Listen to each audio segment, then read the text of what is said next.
semua yang hadir pada peringatan malam ketiga setelah kita memakamkan jenazah suami, bapak, opa, saudara terkasih kita Bapak Stef Tanmenu pada hari Sabtu kemarin. Mari kita semua tinggalkan semua kesibukan kita. Kita masuk dalam perayaan Ekaristi yang akan dipimpin oleh Romo Ade.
Hanya pada Tuhanlah hatiku tenang, dan Dialah segala harapanku.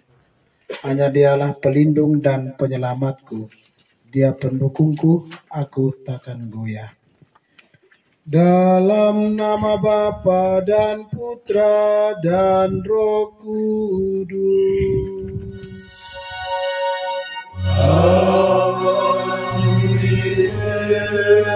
Rahmat Tuhan kita Yesus Kristus, cinta kasih Allah, dan persekutuan Roh Kudus bersamamu. Dan bersama rohmu. Selamat malam untuk kita semua. Mama Yovita yang masih dalam suasana duka bersama anak-anak dan keluarga, Ibu Bapak, Saudara-saudari, umat Tuhan yang terkasih. Dalam keyakinan iman Kristiani, hari ketiga menjadi hari kebangkitan. Sebagaimana Kristus bangkit pada hari ketiga, kita juga meyakini bahwa semua orang beriman yang mati bersama Kristus akan dibangkitkan pada hari yang ketiga itu. Karena itu kita juga berharap Bapak kekasih kita, Bapak Stef Tanmenu yang sepanjang hidupnya mengungkapkan imannya akan Kristus dalam pelayanan-pelayanan konkret bagi kita semua dalam karya-karya pastoral di Paroki Madros. Kita juga percaya bahwa Yesus yang ia imani akan membangkitkan ia pada hari yang ketiga. Untuk itu kita masuk dalam perayaan Ekaristi sembari mendoakan Bapa kekasih kita ini, dan juga mohon kekuatan bagi segenap anggota keluarga yang ditinggalkan. Kita mohon ampun atas segala dosa dan salah kita. Sembari kita juga memohon belas kasih Tuhan agar mengampuni segala dosa dan salah Bapak Stef, sehingga ia juga diperkenankan masuk dalam kebahagiaan kebangkitan itu. Saya mengaku pada Allah yang Maha Kuasa dan kepada saudara sekalian bahwa saya telah berdosa dengan pikiran dan perkataan, dengan perbuatan dan kelalaian. Saya berdosa, saya sungguh berdosa. Oleh sebab itu saya mohon kepada Santa Perawan Maria, kepada para malaikat dan orang kudus, dan kepada saudara sekalian, supaya mendoakan saya kepada Allah Tuhan kita. Semoga Allah yang Maha Kuasa mengasihani kita, mengampuni dosa-dosa kita, dan menghantar kita kepada hidup yang kekal.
Allah penyelamat umat manusia, Engkau telah menyerahkan putramu kepada kematian dan membangkitkannya kepada kehidupan mulia. Saudara Bapa kekasih kami Stefanus Tamelu yang telah meninggal 3 hari yang lalu telah percaya kepada putramu itu, maka kami berdoa dan berharap semoga ia akan bangkit dan berbahagia bersama Kristus putramu dan pengantara kami yang hidup dan berkuasa kini dan sepanjang masa.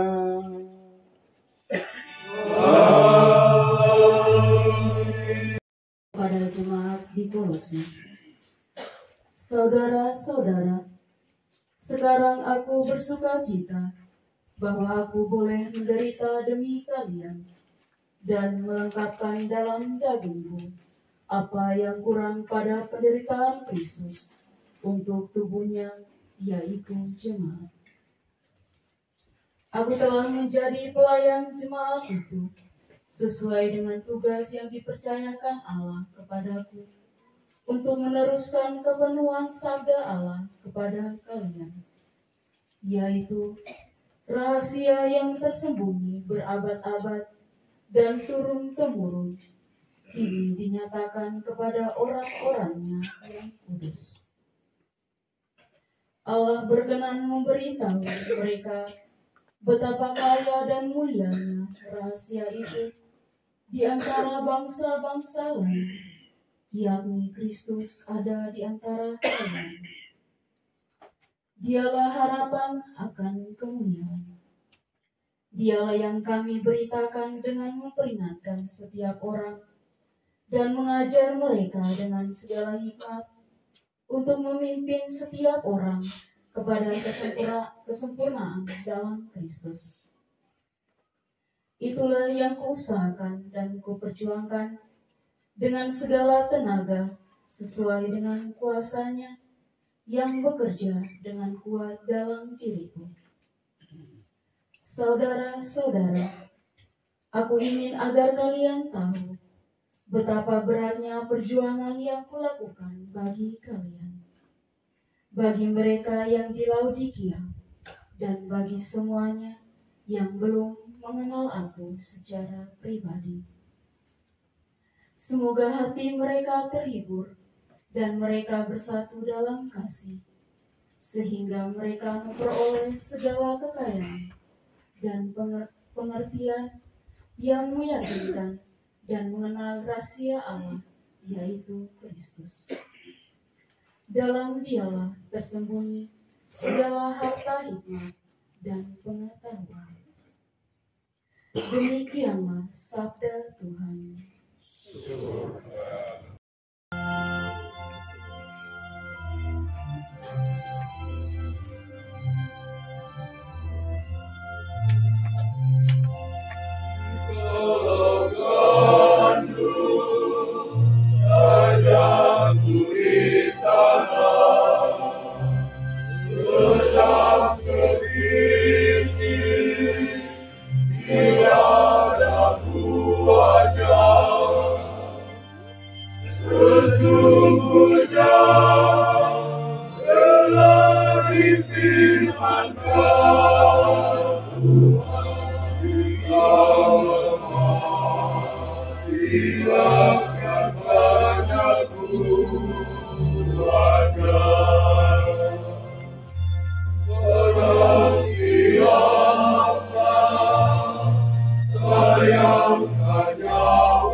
Inilah Injil suci menurut Lukas.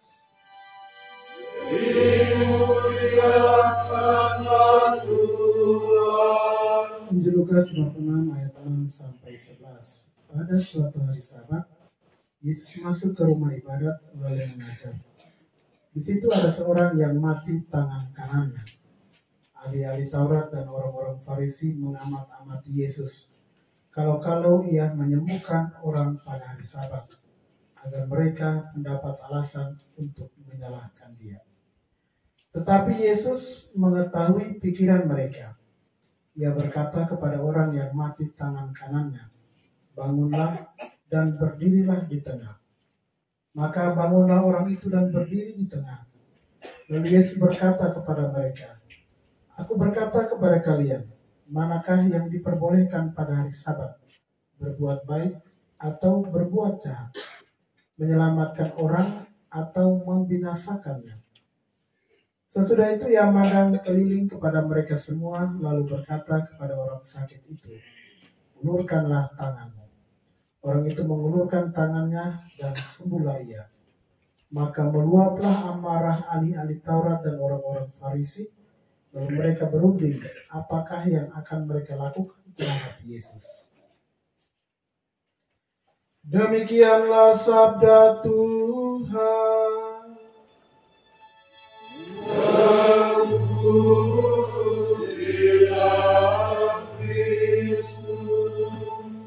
Semua tahu yang namanya penyakit stroke. Ya, mungkin kita belum kena, tapi dalam kebersamaan hidup kita, baik dalam keluarga ataupun dalam lingkungan masyarakat, ada orang-orang dekat yang kita kenal yang menderita penyakit stroke itu. Penyakit stroke ialah penyakit pembuluh darah ke otak. Pasokan darah dan oksigen yang ke otak terhambat. Maka saraf-saraf otak mati dalam hitungan menit. Kalau saraf tangan yang mati berarti tangan kanan mati. Kalau saraf kaki yang mati berarti kakinya juga mati. Gantalan darah. Dan juga kolesterol yang tinggi. Jadi kalau ada kolesterol cek darah, WKI itu buat posisi tapi bapak ini tidak menjadikan itu bukan rokok tahu. Karena darah kental akhirnya aliran darah yang membawa oksigen ke otak terhambat menyebabkan stroke. Tapi saya baca dalam perjalanan menuju Jeff ini saya cari di Google apa itu stroke. Tapi itu bagian dari saya mau katakan begini Bapak Ibu. Apa pengalaman pertama kita ketika kita berhadapan atau bertemu dengan orang yang menderita penyakit stroke? Pasti yang timbul di hati kita iba, kesiannya, iba kalau mama dulu masih baik sekarang jalan tidak bisa. Ini mesti bantu, tidak bisa berdiri sendiri. Rasa iba, rasa belas kasih. Karena dia tidak normal lagi. Sebagian dari tubuhnya sudah mati karena stroke tadi.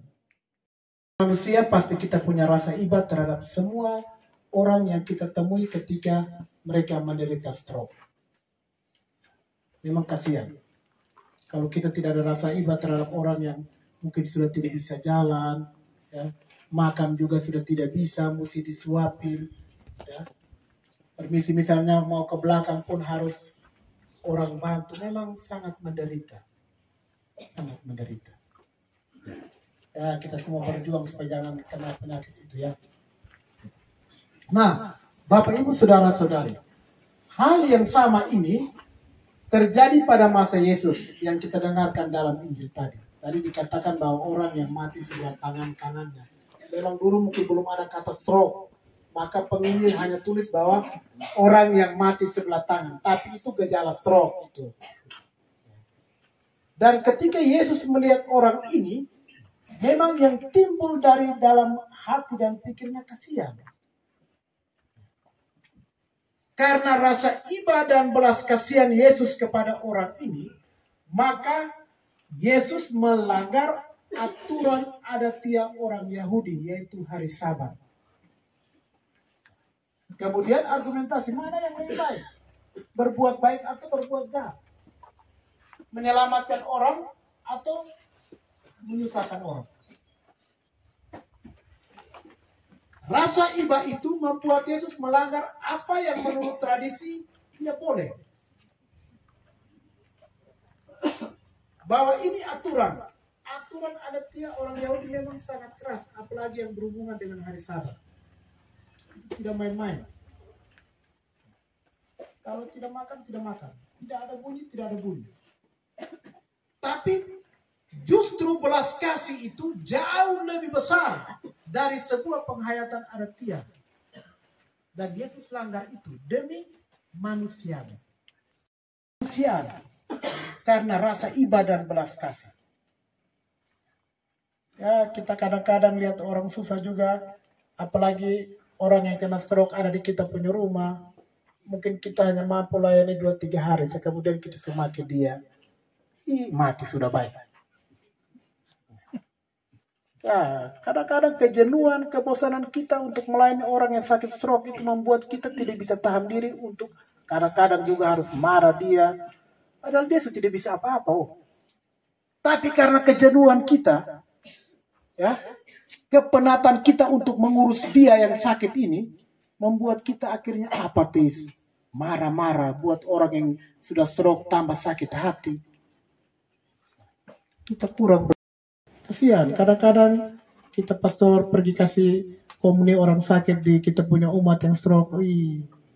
Memang karena permisi dituntun. Ya, kita lain ini masih senang, ini kita senyum lebar mati punya. Nanti sakit baru muka kayak kode orang bilang. Ya. Tapi yang dibutuhkan apa? Belas kasih. Belas kasih kita, terutama kepada mereka-mereka ini. Beranikah kita melanggar keinginan diri kita untuk melepas kita punya kesenangan demi sebuah pelayanan terhadap orang sakit ini?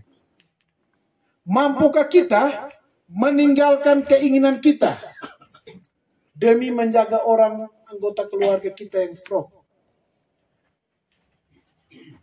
Apakah rasa belas kasih itu tetap kuat di dalam hati kita ketika anggota keluarga kita yang stroke ini Tuhan belum panggil juga? 10 tahun loh. Sebagai manusia mungkin ada kejenuhan, ada kelelahan, ada kebosanan. Tapi kalau rasa kasih itu kuat di dalam hati kita, seberapapun waktu yang Tuhan berikan dia untuk hidup, tetap tangan kasih harus kita ulurkan terus-menerus. Pengorbanannya, apa yang dia buat bagi kita semua dalam pelayanan-pelayanan gerejawi kita, membuka lebar ini rasa belas kasih Yesus bagi Bapak Steph.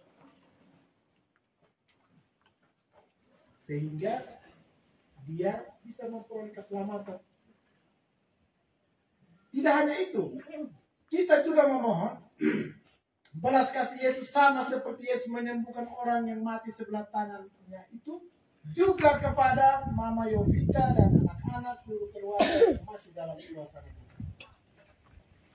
Sehingga Yesus dengan belas kasihnya menjamah keluarga ini, memberikan penghiburan batin, kekuatan iman bagi mereka, agar peristiwa duka yang mereka alami ini menjadikan mereka tetap teguh di dalam iman, dalam kepercayaan. Mungkin Mama Yovita dan anak-anak sangat mencintai Bapak Steph, tapi Tuhan Yesus mungkin lebih butuh seorang katekis di surga untuk melayani orang-orang yang mati. Jadi kita tidak tahu. Mungkin Tuhan Yesus lihat Bapak Steph ini terlalu rajin di soal melayani orang latihan korda.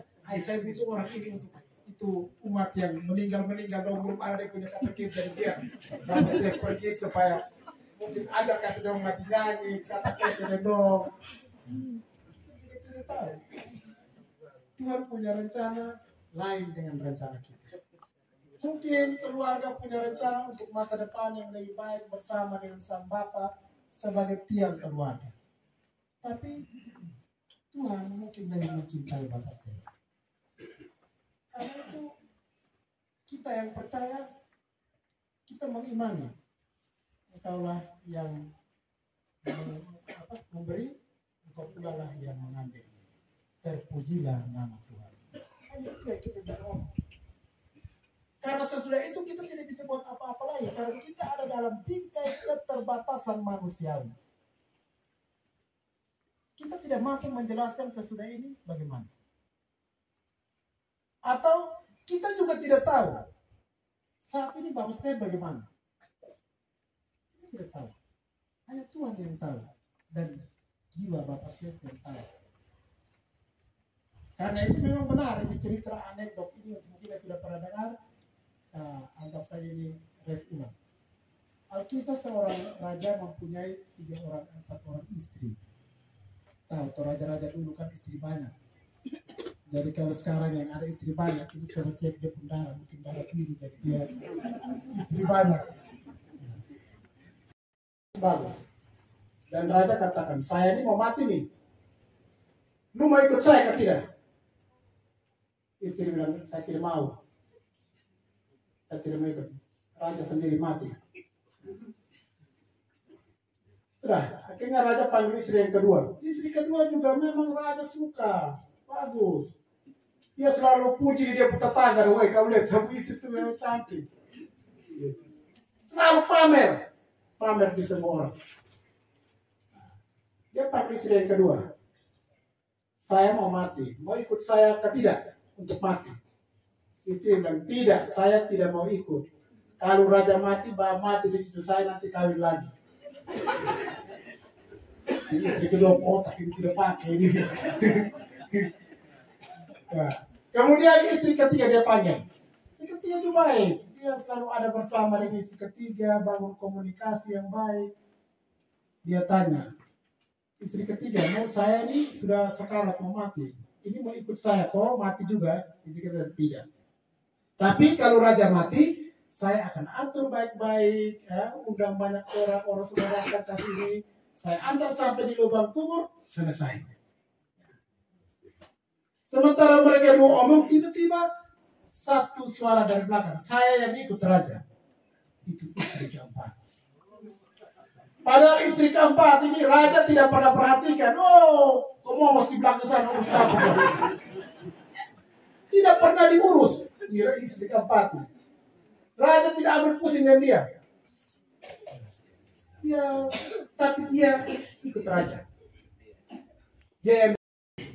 Ternyata kita semua ini punya 4 istri itu. Nah, ini saya tidak ada untuk poligami ya.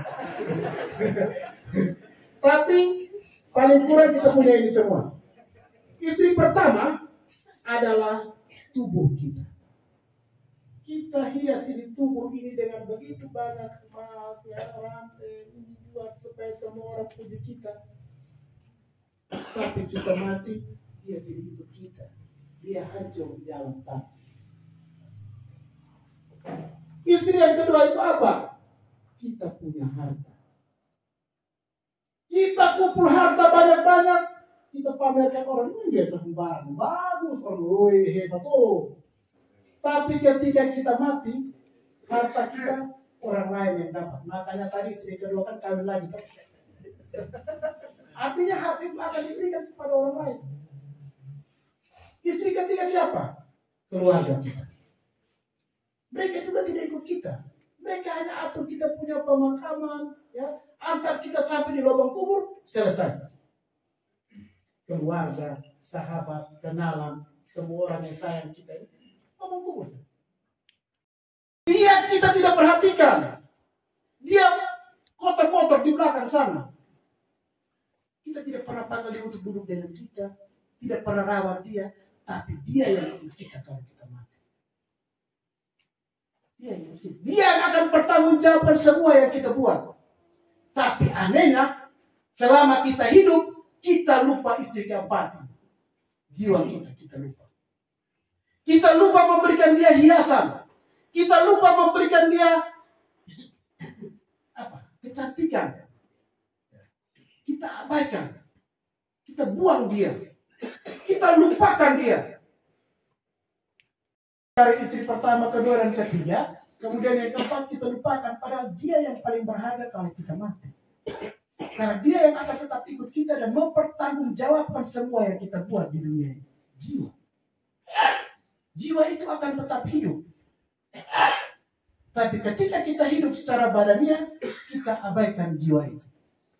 Padahal gereja menawarkan keselamatan itu begitu banyak lewat 7 sakramen. Untuk apa? Untuk jiwa. Tapi banyak kali kita tidak ambil itu untuk kesehatan jiwa kita. Kita abaikan itu untuk jiwa kita. Kita hanya cari uang, kas perut kita perut, beli kita punya harta. Tapi mereka semua tidak ikut kita. Mereka semua akan tinggal, bahkan kawin lagi. Tapi itu yang kita kejar. Itu yang kita utamakan. Sedangkan jiwa kita kasih tinggal di belakang. Tidak terurus. Motor. Amin. Semua sedia bisa doa amin.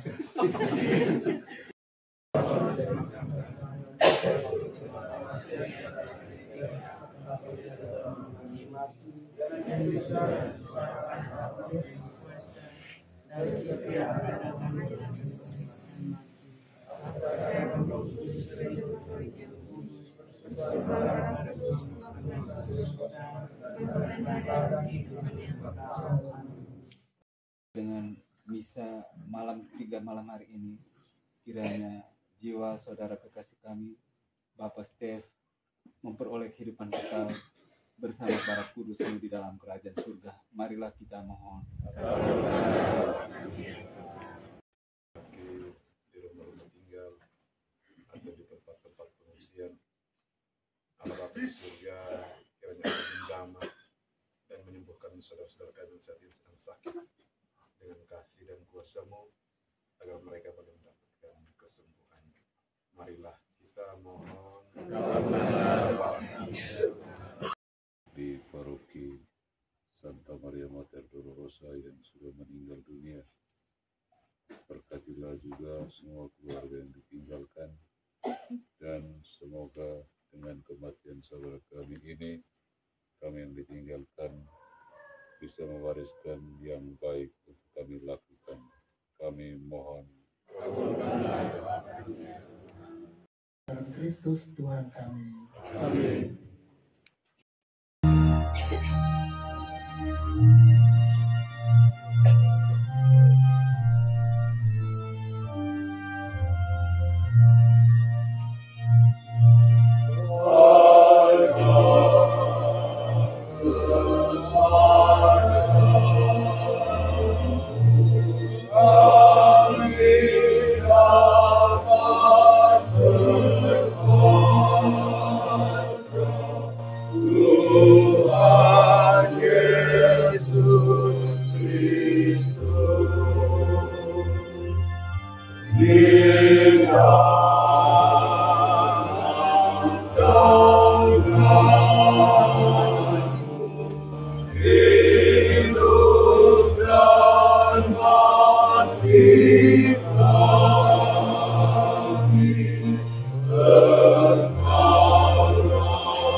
Dan dinakikil, semoga mereka semua yang telah meninggal mendapat tempat yang layak di sisi kanan Allah dan menjadi pendoa bagi kita yang masih bersiara di dunia.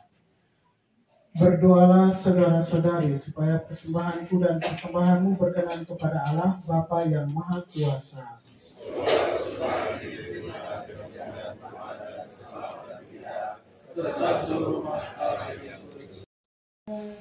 Dan gabungkanlah ia dalam persekutuan para kudus di surga.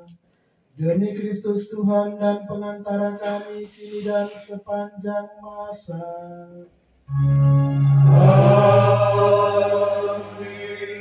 Tuhan bersamamu. Dan bersama rohmu.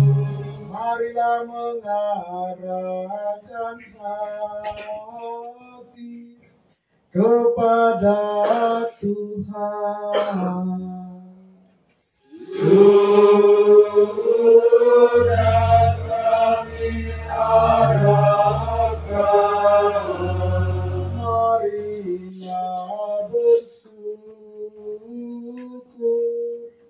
kepada Tuhan Allah kita.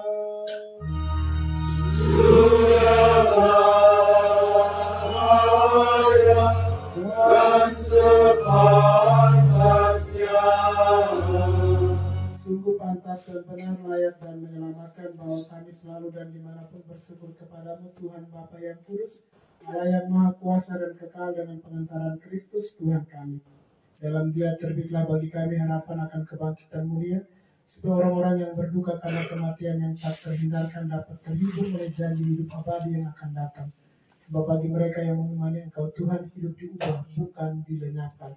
Dan bila rumah kediaman di dunia ini telah hancur, tersedia tempat kediaman kekal di surga. Sebab itu bersama para malaikat dan malaikat agung, bersama singgasana dan kekuasaan, serta seluruh laskar surgawi, kami melakukan nada kemuliaan bagimu dengan tak henti-hentinya bernyanyi.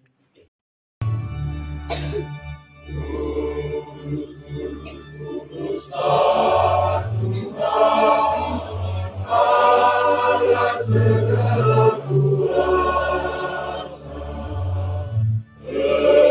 berkatilah yang datang atas nama Tuhan.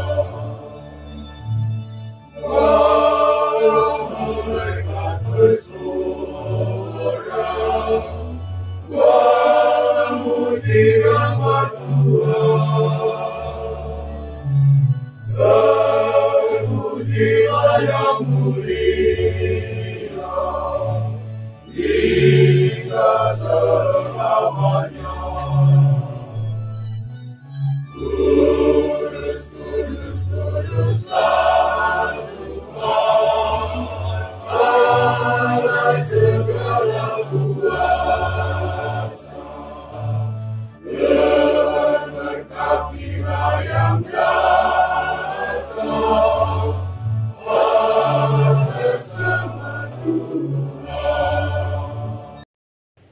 Sungguh kuduslah Engkau Tuhan, sumber segala kekudusan. Maka kami mohon, kuduskanlah persembahan ini dengan pencurahan Roh-Mu, agar bagi kami menjadi tubuh dan darah Tuhan kami Yesus Kristus. Ketika Dia diserahkan untuk menanggung sengsara dengan rela, Dia mengambil roti dan sambil mengucap syukur Dia memecah-mecahkan lalu memberikannya kepada murid-muridnya seraya berkata, "Terimalah dan makanlah kamu semua. Inilah tubuhku yang diserahkan bagimu."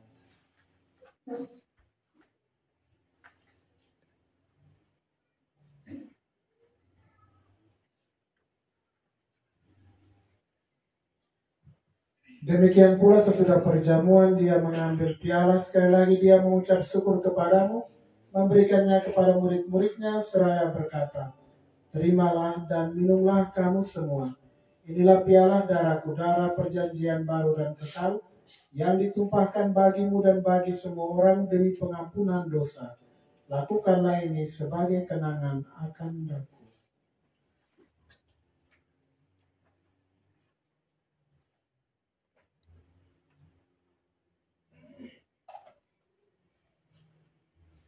Marilah menyatakan misteri iman kita.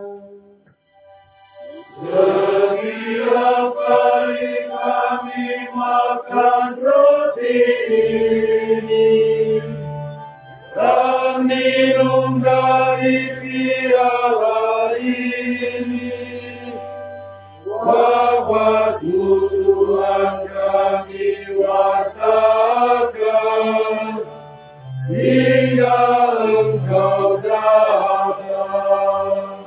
Sambil mengenangkan wafat dan kebangkitan Kristus, kami mempersembahkan kepadamu Bapa roti kehidupan dan piala keselamatan. Kami bersyukur sebab kami Kau anggap layak menghadap Engkau dan berbakti kepadamu. Dan kami mohon semoga kami yang menerima tubuh dan darah Kristus dihimpun menjadi satu umat oleh Roh Kudus. Ingatlah Tuhan akan gereja-Mu yang tersebar di seluruh bumi, agar Engkau menyempurnakannya dalam cinta kasih dalam persatuan dengan Paus kami Fransiskus, Uskup Agung kami Petrus Turang, serta semua rohaniwan. Ingatlah akan hamba-Mu Stefanus Tambenu yang telah Kau panggil dari dunia ini ke hadirat-Mu. Perkenankanlah Bapa, saudara kekasih kami yang menjadi satu dengan Putra-Mu dalam kematian, juga menjadi serupa dengan Dia di dalam kebangkitan. Ingatlah juga akan saudara-saudari kami yang telah meninggal dengan harapan akan bangkit, dan akan semua orang yang telah berpulang dalam kerahiman-Mu, dan terimalah mereka dalam cahaya wajah-Mu. Kami mohon kasihanilah kami semua agar kami Kau terima dalam kebahagiaan abadi bersama Santa Perawan Maria Bunda Allah, Santo Yosef mempelainya, para rasul dan semua orang kudus sepanjang masa yang hidupnya berkenan padamu. Semoga kami pun Engkau perkenankan turut serta memuji dan memuliakan Dikau dengan pengantaran Yesus Kristus Putra-Mu. Dengan pengantaran Dia, bersama Dia dan dalam Dia, bagi Maulah Bapa yang Maha Kuasa dalam persekutuan dengan Roh Kudus, segala hormat dan kemuliaan sepanjang segala masa. Amin. Datanglah kerajaan-Mu, jadilah kehendak-Mu di atas bumi seperti dalam surga. Berilah kami rezeki pada hari ini dan ampunilah kesalahan kami, seperti kami pun mengampuni yang bersalah kepada kami.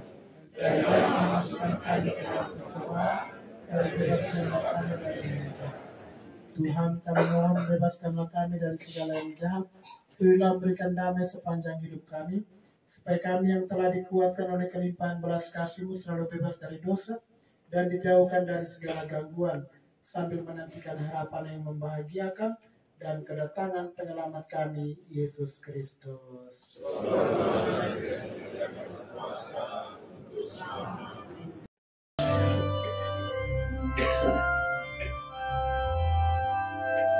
Oh,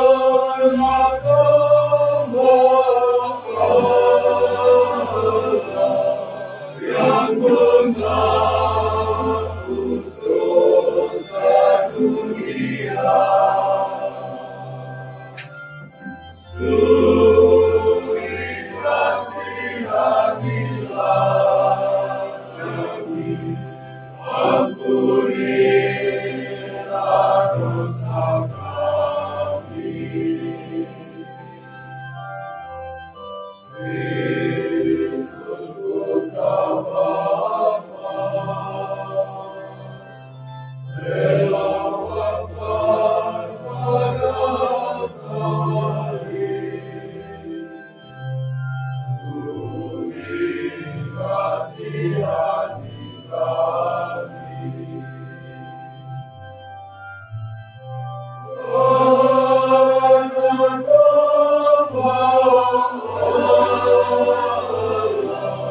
Yang menghapus dosa dunia,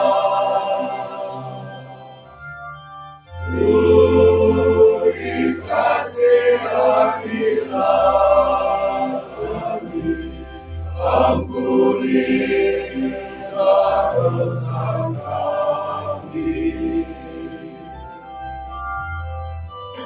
Yesus Putra Bapa,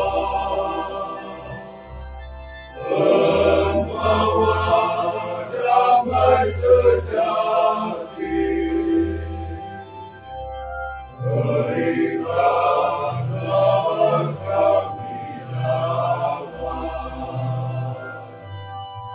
Tuhan kita Yesus Kristus, jalan keselamatan kita. Berbahagialah kita yang diundang ke perjamuan Tuhan. Saya tidak pantas Tuhan datang kepada saya, tapi bersabarlah saja maka saya akan sembuh. Tubuh Kristus. Amin.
Yesus, Yesus datang.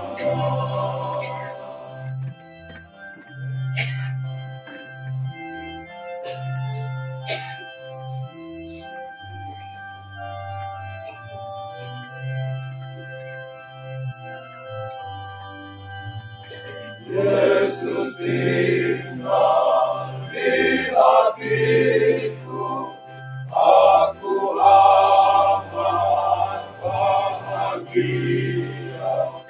Yesus sungguh sahabatku, dalam suka dalam duka. Yesus kau sahabatku.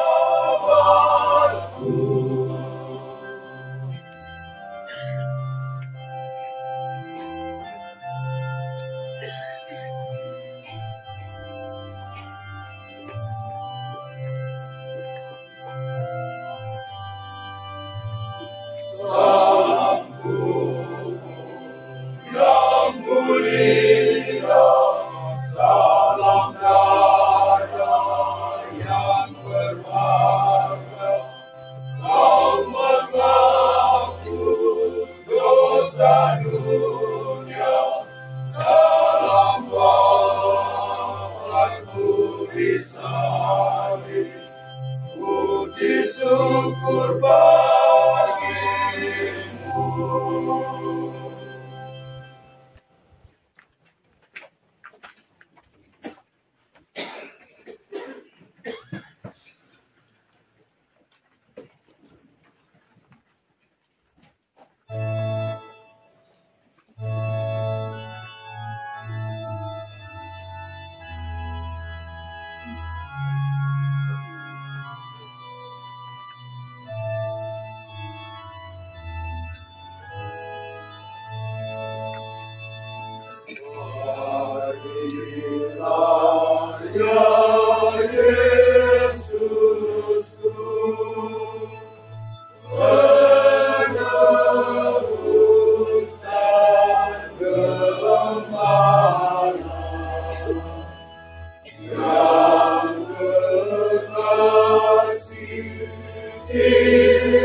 dalam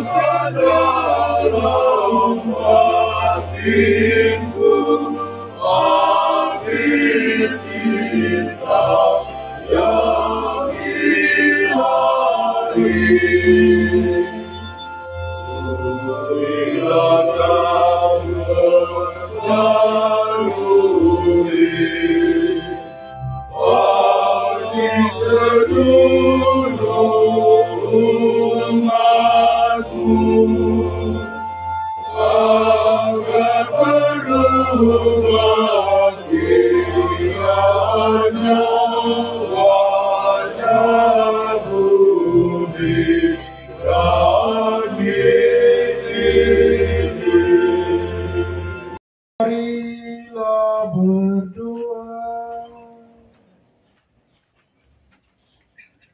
Allah yang Maha Kuasa dan berbelas kasihan, Putra-Mu telah rela mengalami kematian yang menjadi nasib kami semua.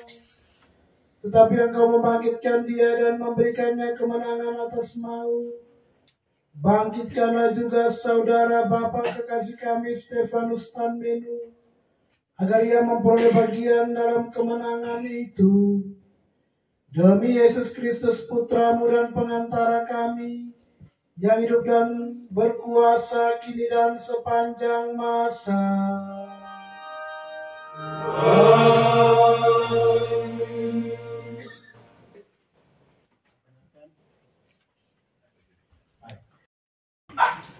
Ini Bapak-Bapak ini mengingatkan kami pada Vesper ibadat sore di seminari.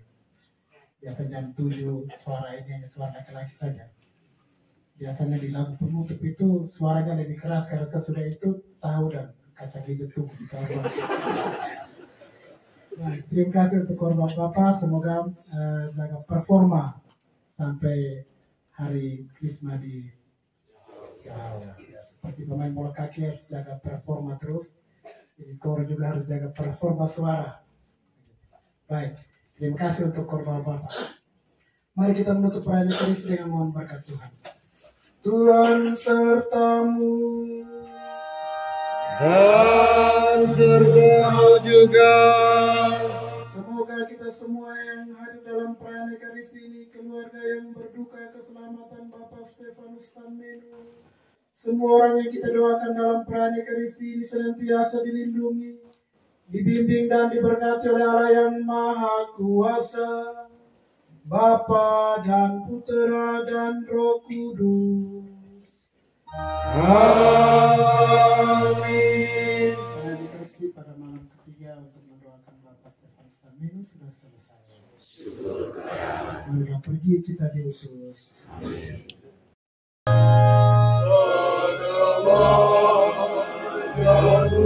Yang suci,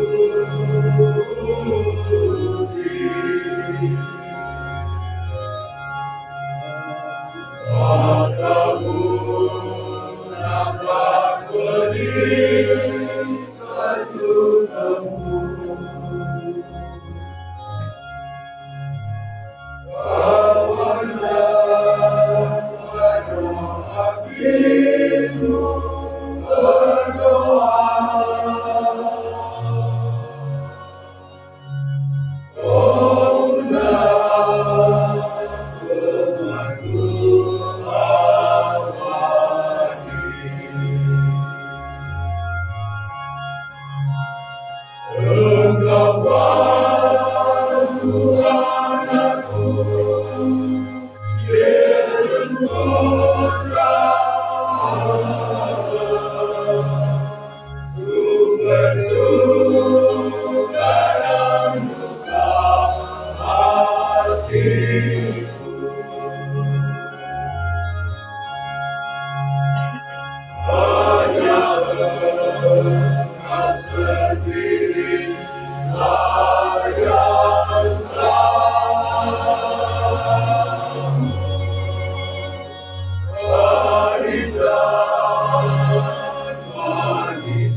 Terpujilah Tuhan kita Yesus Kristus, dalam nama Bapa dan Putra dan Roh Kudus. Tidak tahu lagi mau ngomong apa, mau buat apa lagi.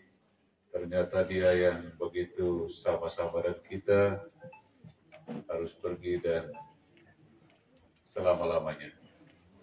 Tentu dari tempat ini, Ibu Yovita dan anak-anak sangat mengharapkan dukungan dan doa. Doa itu yang bisa menguatkan.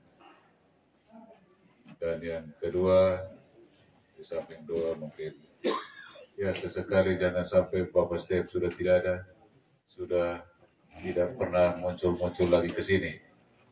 Kita lihat mereka, mungkin datang menghibur mereka, datang lihat-lihat. Jangan sampai sudah meninggal ya sudah aja. Nah, dan yang ketiga, mari kita bangkitkan semangat yang baru, bahwa setelah beliau jalan, kita yang masih ada ini masih harus melanjutkan apa yang pernah dibuat. Kenangan indahnya, kalau boleh semangat beliau kita lebih semangat lagi. Dan dari tempat ini sekali lagi mohon dimaafkan saudara kami ini.